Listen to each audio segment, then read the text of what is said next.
Vamos a continuar con la solución del problema de la membrana expuesta a fluidos. Aquí está ya la ecuación de continuidad, que fue lo que terminamos en el video anterior, la condición inicial y las dos condiciones de frontera con el número de Biot, que ya establecimos qué es lo que representan. La dimensionalización ganó muchas cosas. Una fue delimitar o hacer que al menos teta y tau solo tengan valores entre 0 y 1. Y tau pues va a empezar en 0 y va a ir aumentando, no va a aumentar tan grande como si tuviera dimensiones. La otra cosa también que ganamos es el problema ya solo depende de un parámetro, que es el número de Biot que está aquí. ¿Sí? Entonces al final el perfil es adimensional, sigue siendo la solución de tu ecuación de continuidad y sería teta, que depende de tau y de eta, que serían el tiempo adimensional y la posición adimensional, que es lo que buscamos calcular. Las soluciones pues es algo matemático que aprenden en su curso de ecuaciones diferenciales o matemáticas aplicadas, no sé cómo se llame. Voy a revisar la solución completa en caso de que no lo hayan visto en ese curso. Entonces el método se llama separación de variables.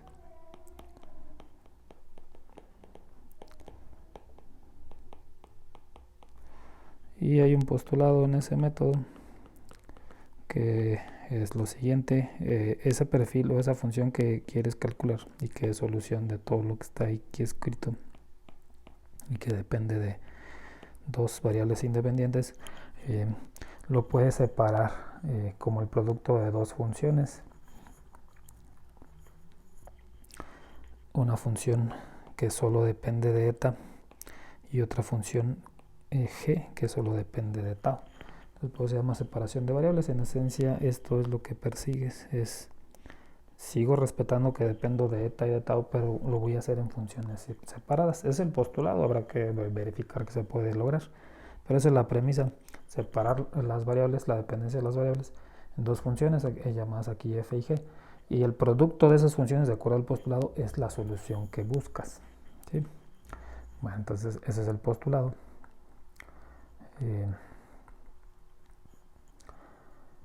Y lo que voy a hacer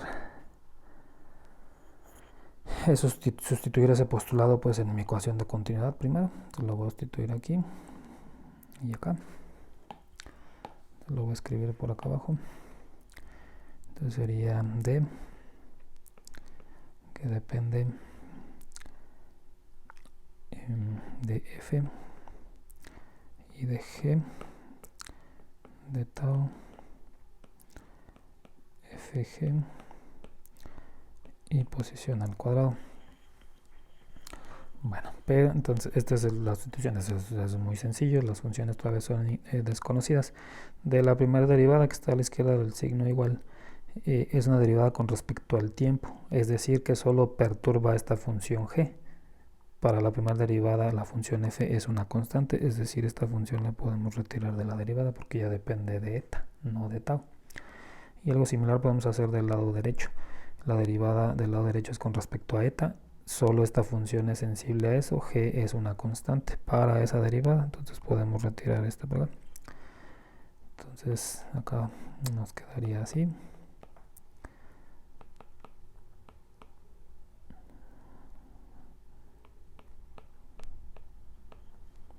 ¿Sí? Entonces queda esto de acá. Voy a dividir entre fg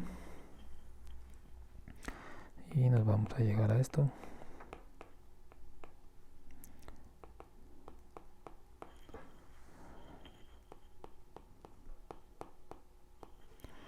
¿Sí? Y aquí pasa algo interesante. Del lado izquierdo del signo igual tenemos una función que solo depende de tau, mientras que del lado derecho solo dependemos de eta. ¿Sí? Pero está una igualdad involucrada. Esto no lo voy a demostrar, pero matemáticamente si tienes dos funciones que dependen de variables diferentes pero están involucradas en una igualdad, ellas son iguales a una constante. Deben ser iguales a una constante para cumplir con eso. Y específicamente esa constante la voy a llamar menos lambda al cuadrado. y más adelante establezco por qué el menos y por qué el cuadrado. Al final es una constante cuyo valor no se conoce y habrá que determinar. Esto va a generar dos ecuaciones, una ecuación para g, que vamos a obtenerla cuando igualamos esta parte pues con esta. Para g vamos a obtener 1 entre g de g en d tau es igual a menos lambda cuadrado. Y para f vamos a obtener otra que va a ser cuando tomemos esta parte y le igualemos a esta. Entonces para f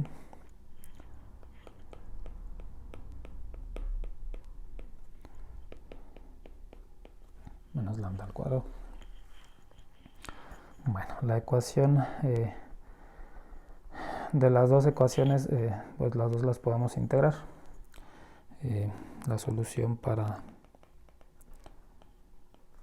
g, pues habrá que separar variables y hacer la integración. Eso es muy sencillo. El resultado es esto, es g es a e a la menos lambda al cuadrado tau. Esta pues es la constante de integración.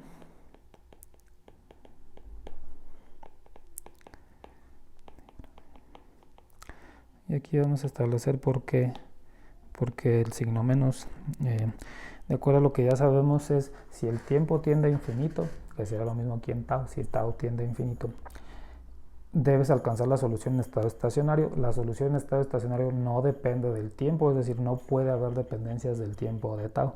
Por esa razón el signo debe ser negativo, porque si el tiempo tiende a infinito, g debe desaparecer de tu solución. ¿Sí? Si se quedara positivo, g sería infinita y ya sabemos que eso no puede estar bien, no podemos depender del tiempo, si no, no alcanzamos la condición en estado estacionario. Por eso el menos de la constante de acá, por eso este menos. ¿Sí? La solución para f también la tienen por ahí en su primer tarea y en alguna otra tarea la han utilizado. Entonces f es c1 seno de lambda eta más c2 coseno de lambda eta. Esa es la solución. Y el cuadrado pues nada más tiene que ver para que la raíz sea lambda y en las funciones del seno y el coseno, y no estar escribiendo raíz de lambda como solución si nada más hubiéramos dejado menos lambda como constante. Entonces el cuadrado es nada más esencialmente para que aquí escribamos lambda y no estar escribiendo raíz de lambda. Ahí están entonces las dos funciones f y g. Entonces ya vamos avanzando, ya no son desconocidas, tienen estas funcionalidades. Bueno, la solución para g ahorita la voy a dejar a un lado. Voy con f. Antes de la solución en f, lo que voy a sustituir es también el postulado. El postulado también lo voy a sustituir en las condiciones de frontera, es decir, esta la voy a sustituir aquí y acá también, aquí y aquí. Entonces lo voy a escribir por acá, sustituyendo postulado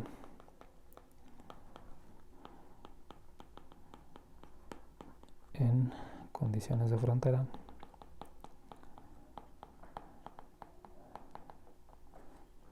Las voy a escribir aquí completas, en eta igual a 0, de teta es igual a 0, en eta igual a 1, de teta en eta es menos biot por teta. Y nuestro postulado es teta es f por g. Entonces ahí va a estar la sustitución. Lo que vamos a obtener al sustituir la primera ecuación es en eta igual a 0 de f en eta es 0. Y en eta igual a 1 la g pues se va a eliminar, solo va a quedar de f en eta es menos biot por f. Y eso, como digo, es nada más el resultado de sustituir fg aquí, aquí y aquí, recordando que g depende de tau, entonces es insensible a estas derivadas con respecto a eta, por eso es que llegamos. Entonces nuestras nuevas condiciones de frontera son estas para nuestra solución esta.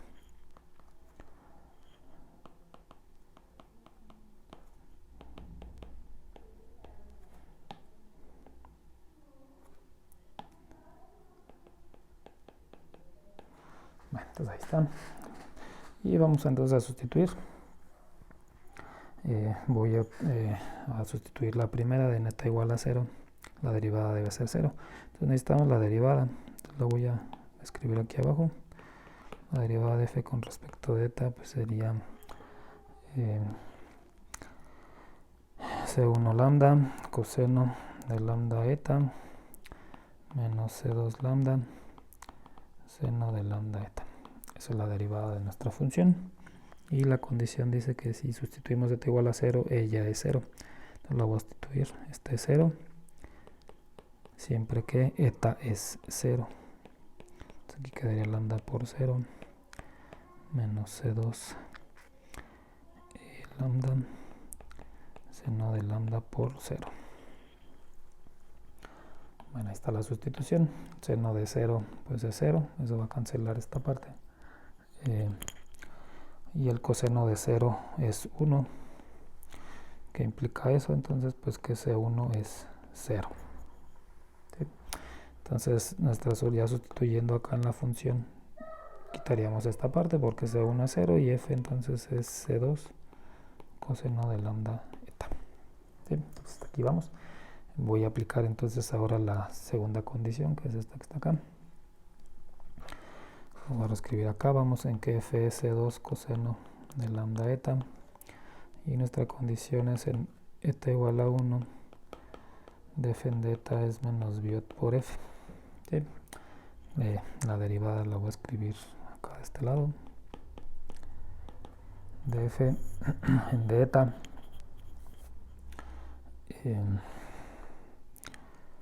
pues sería C2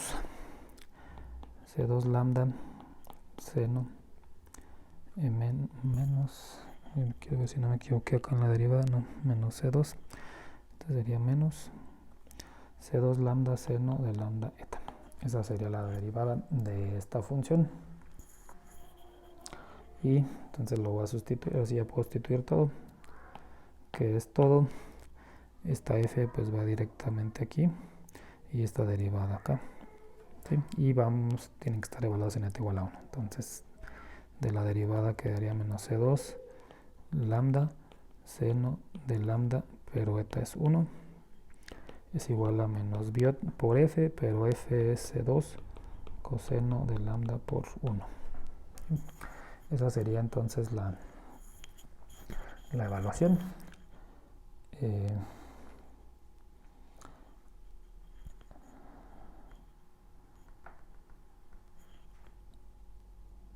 Bueno, el problema es que de esta ecuación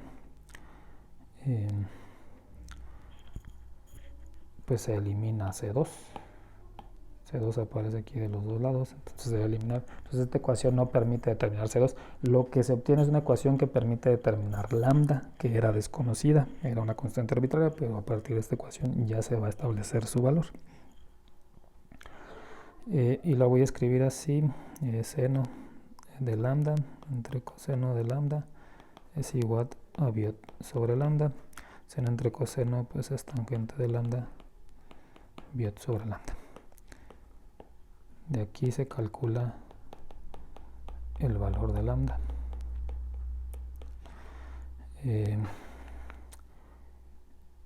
Esta ecuación se llama condición de eigenvalor. Eigenvalor es lambda. ¿Sí? Es un valor propio, supongo que lo hizo un alemán la primera vez este procedimiento. Pero ahí está la ecuación para determinar lambda. Se presenta un problema que lo voy a representar aquí. Entonces nuestra función es tangente de lambda es biot sobre lambda. ¿Qué pasa si graficamos esas dos funciones? ¿Qué pasa si graficamos tangente de lambda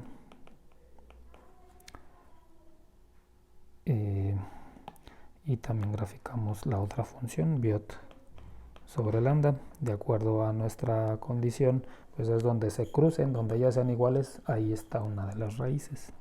Entonces voy a dibujar biot sobre lambda. Acá estaría lambda en el eje X voy a dibujar primero para algún valor particular de biot. Esta función pues va disminuyendo, ¿sí? Esa sería entonces biot sobre lambda. Y la función tangente, de acuerdo a lo que aprendieron en la prepa, pues hace cosas periódicas, algo así. Ustedes lo pueden graficar bien ahí en el Excel o en alguna otra parte. Pero hace cosas periódicas así.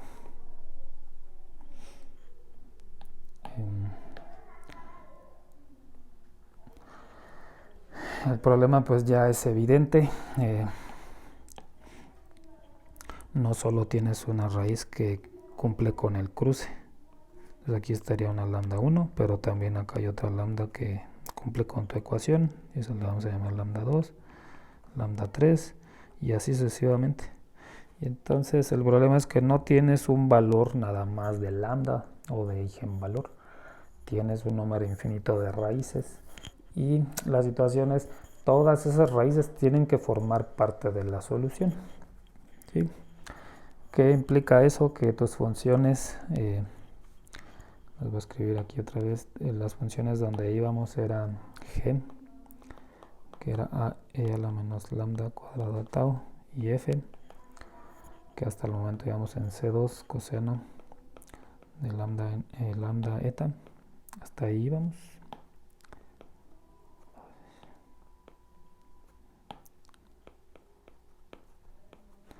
Hasta ahí vamos en la solución. Lo que está estableciendo es, no hay una sola lambda, hay un número infinito de lambdas. La voy a denominar en general lambda n. N puede ser un valor de 1 al infinito. Y el problema es, como digo, todas esas raíces tienen que formar parte de la solución. Y matemáticamente, ¿qué implica eso? Que no solo tienes una función g y una función f, tienes también un número infinito de funciones g, una para cada valor de lambda, pero también pasa lo mismo para f. Tienes un número infinito de funciones f, una para cada valor de lambda. Y la manera en que se toman en cuenta todas las raíces es por superposición, es decir, multiplicamos, regresamos a nuestra solución y consideramos una sumatoria. Entonces, nuestro postulado es que θ es f por g, pero ahora el postulado es tienes que tomar todas las raíces y por algo que se llama superposición, que no voy a demostrar, pero que deberían haber aprendido en su curso de matemáticas, por superposición. No sé,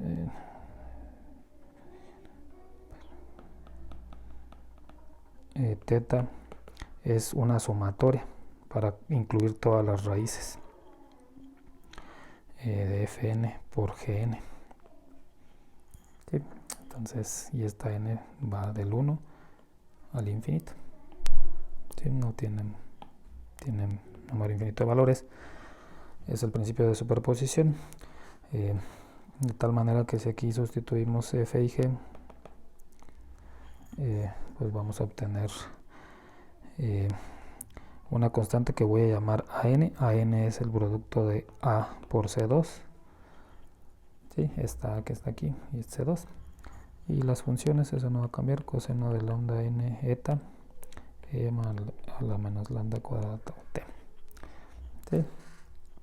Otro problema que surge es, no solo tienes una constante, tienes un número infinito de estas constantes, pero pues ahí está la sumatoria considerándolas a todas. Esta es la solución, este es el perfil que buscas. Lo único que falta determinar es esa constante an. Bueno, ya utilizamos del problema original que es ya sustituimos el postulado acá en la ecuación de continuidad, ya lo sustituimos en estas condiciones. La única información que no hemos utilizado es la condición inicial, entonces es lo que voy a hacer.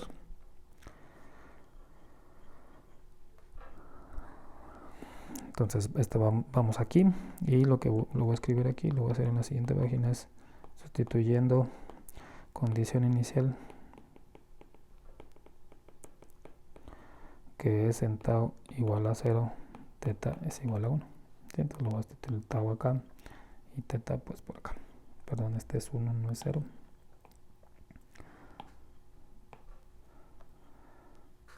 Esto es lo que vamos a obtener, el 1 igual en la sumatoria de an coseno de lambda n eta de n igual a 1 a infinito. ¿Sí? Problema de, bueno, esta es la ecuación que queda, la función exponencial se va a anular con e a la 0 que es 1. Y el problema es que tienes una sola ecuación para determinar un número n de constantes a. Entonces estamos en problemas, que es una sola ecuación y pueden ser 1.000.000 de constantes. ¿Sí? Para calcular el valor voy a utilizar el principio de ortogonalidad. Y ese sí lo voy a definir. Entonces el principio de ortogonalidad es el siguiente. Si tienes dos funciones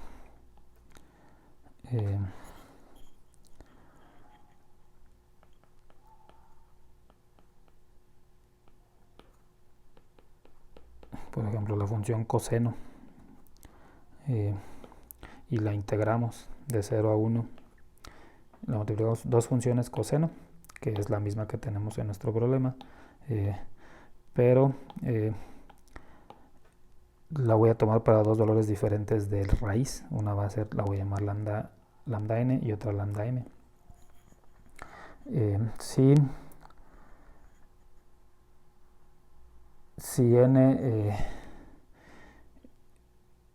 Si el resultado de esta integral, o más bien el resultado de esta integral es 0, siempre que n sea diferente de m.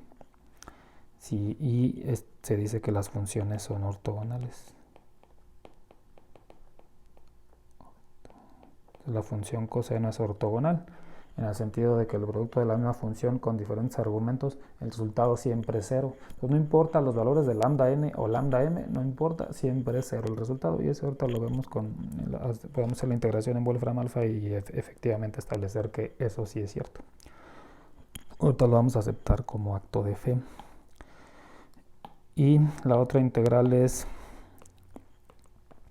si lambda m es igual a lambda n, es decir, si fuesen al cuadrado, este resultado es diferente de 0, que sería cuando n es igual a m. ¿Sí? Entonces, si estas raíces de aquí son iguales, pues obtenemos el coseno cuadrado de una de lambda n. Y si lo integramos entre 0 y 1, el resultado va a ser diferente de 0. ¿Sí? Entonces, ¿qué implica eso? Que podemos aplicar el principio de nuestra función, es decir, para aplicarlo pues de acuerdo a lo que estoy escribiendo, necesitamos multiplicar por el coseno de lambda m eta y hacer la integración. ¿Sí? ¿Qué va a pasar con eso? Siempre que lambda n sea igual a lambda m, sí vamos a tener un resultado de esa integral, pero cuando sean diferentes el resultado de la integración va a ser 0. Entonces eso va a permitir eliminar muchísimas constantes.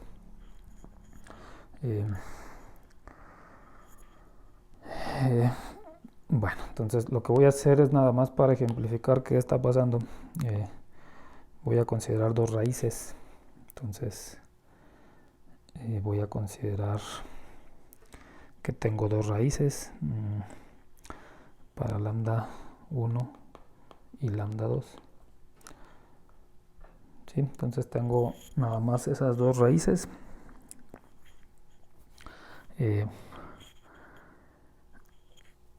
Antes de las raíces voy a hacer la multiplicación. Al hacer la multiplicación de este coseno y por la integral, en el caso este del 1, pues solo nos va a quedar la integral del coseno de lambda m eta de eta. Esa integral pues también la podemos hacer en Wolfram alfa, o ustedes la pueden hacer a mano, ese resultado no es problema. Donde está el problema es en el otro lado, que sería la sumatoria a n coseno de lambda n eta coseno de lambda m eta de 0 a 1. Entonces esta integral no voy a hablar de ahorita, esa se puede hacer. De la que nada más voy a hacer el ejemplo de dos raíces es qué pasa con esta integral. ¿sí? Entonces vamos a ver si tengo dos raíces. Voy a escribir aquí otra vez el término del que estoy hablando.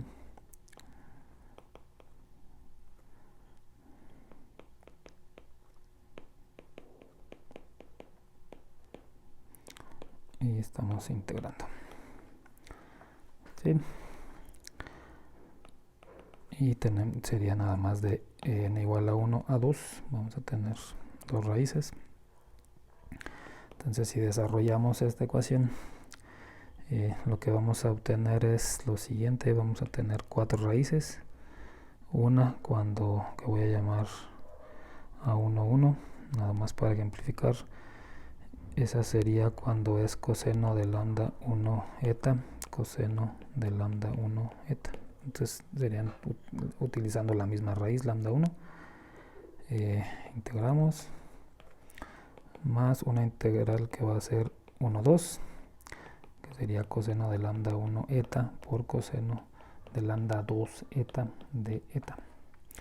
Luego más una integral ahora 2, 1, que sería coseno de lambda 2 eta, coseno de lambda 1 eta, más a2, 2, que sería el coseno de lambda 2 eta por el coseno de lambda 2 eta de eta. Entonces si hubiera dos raíces, hay cuatro términos en esa sumatoria, pero de acuerdo a lo que establecimos anteriormente y que demuestro en un momento, es si son diferentes, esta integral es 0. Entonces serían los casos. Donde no es 0 es en los casos que sobran, que serían estos dos, y serían las integrales del coseno al cuadrado, ¿sí? Entonces vamos a ver cuáles son las que dice Wolfram Alpha de las integrales. Entonces lo que voy a hacer son estas integrales. Voy a escribir esto en Wolfram Alpha, le voy a decir que me integre el coseno cuadrado, le voy a llamar a x de 0 a 1. Esto lo voy a hacer en Wolfram Alpha.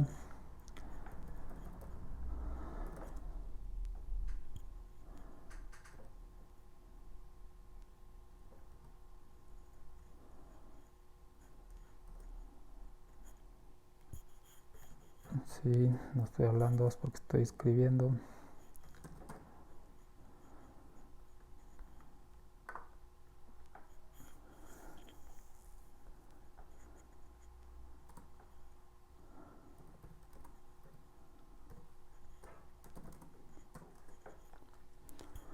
Bueno, entonces ahí está haciéndolo ya Wolfram Alpha, y el resultado ya de la integración entre 0 y 1 es este, es a más seno de a por coseno de a entre 2a. Si lo trasladamos a la integral que estamos haciendo, pues es coseno cuadrado de lambda n eta de eta. Entonces a es lambda eta más seno de lambda eta coseno de lambda eta entre 2 lambda eta, lambda n, perdón. Y efectivamente es diferente de 0 si esas raíces son iguales. ¿Qué pasa si hacemos la otra? Lo voy a escribir así, coseno de ax, coseno de bx, y esto lo estoy haciendo en el Wolfram Alpha, ustedes lo pueden comprobar. Pues ahora es coseno de ax por coseno de b por x, para que sean argumentos diferentes, e integrado pues de 0 a 1. Y voy a escribir el resultado que está dando Wolfram Alpha. Es a seno de a coseno de b menos b coseno de a seno de b entre a cuadrada menos b cuadrada. Si lo escribimos como lo necesitamos, que sería lambda n eta por lambda m eta, al caso de que n y m sean diferentes. Entonces ya en estas variables sería lambda n seno de lambda n coseno de lambda m menos lambda m coseno de lambda n coseno de lambda m entre lambda n al cuadrado menos lambda m al cuadrado. Eso es lo que arroja el Wolfram alfa. Lo que establecimos es esto es 0 y pues claramente parece que no lo es. Entonces vamos a ver cómo es que lo podemos hacer 0 y demostrar que efectivamente es 0. Voy a regresar a nuestra condición, lo voy a escribir por acá, a ver si todo me cabe aquí. Nuestra condición de función es, de en valores, perdón, es tangente de lambda es igual a biot sobre lambda. Lo que voy a regresar acá es, estoy escribiendo, aquí está, esta ecuación. Tangente de lambda es igual a biot sobre lambda. ¿Sí? Que es eso que está ahí en verde. La puedo escribir para lambda n y para lambda m, es decir, puedo escribir, lo escribir en rojo, puedo escribir lambda n tangente de lambda n es igual al biot, y lo puedo hacer para una raíz diferente, lambda m tangente de lambda m también debe ser igual al biot. Entonces es la misma ecuación, no me estoy despejando el biot. Pero eso lo puedo entonces aplicar acá en nuestra solución. De tal manera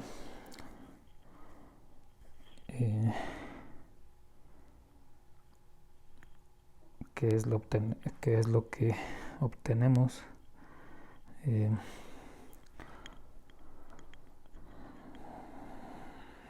y voy a pasar la lambda, lo voy a escribir acá abajo, lo voy a escribir así. Voy a establecer que tangente es seno entre coseno, ¿sí? Y lo mismo para la m.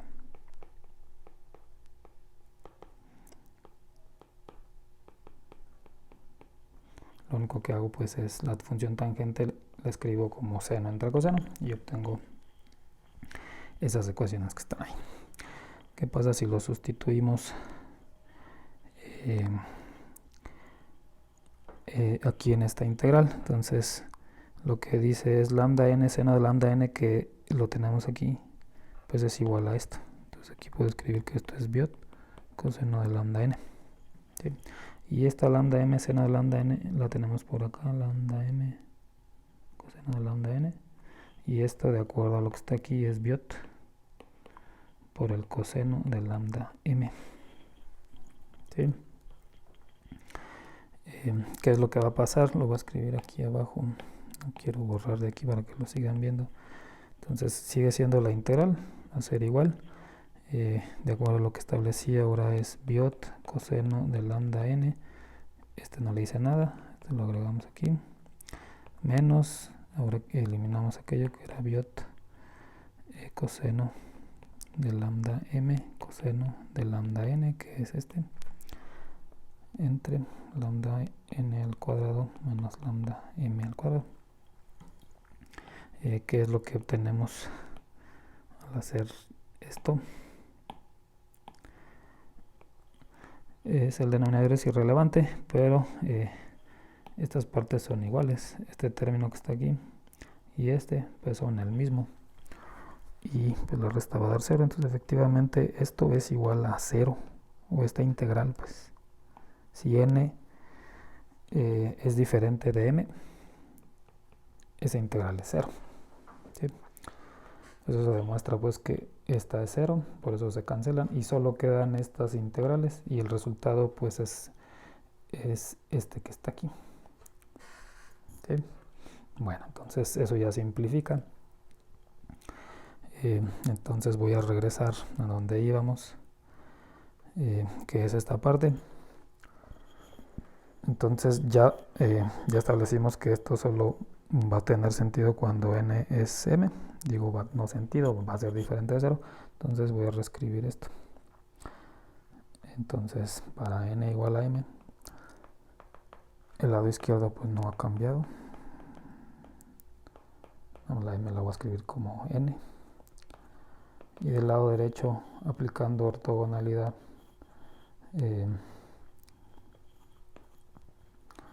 pues solo va a ser cierto cuando sea al cuadrado. ¿Sí?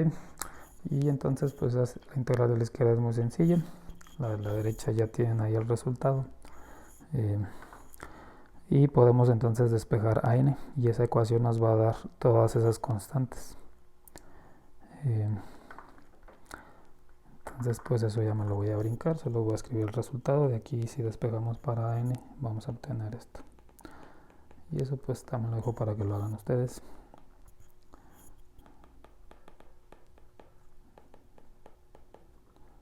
Bueno, ahí está ya el resultado para n, y entonces ya llegamos a la solución al final. N igual a 1, teta es esto, a n, que es 2 seno de lambda n más seno de lambda n coseno de lambda n. Todo eso es a n, luego sigue coseno de lambda n eta y e a la menos lambda cuadrado tau. Esta es entonces la solución del perfil de concentración adimensional. Esto es teta en función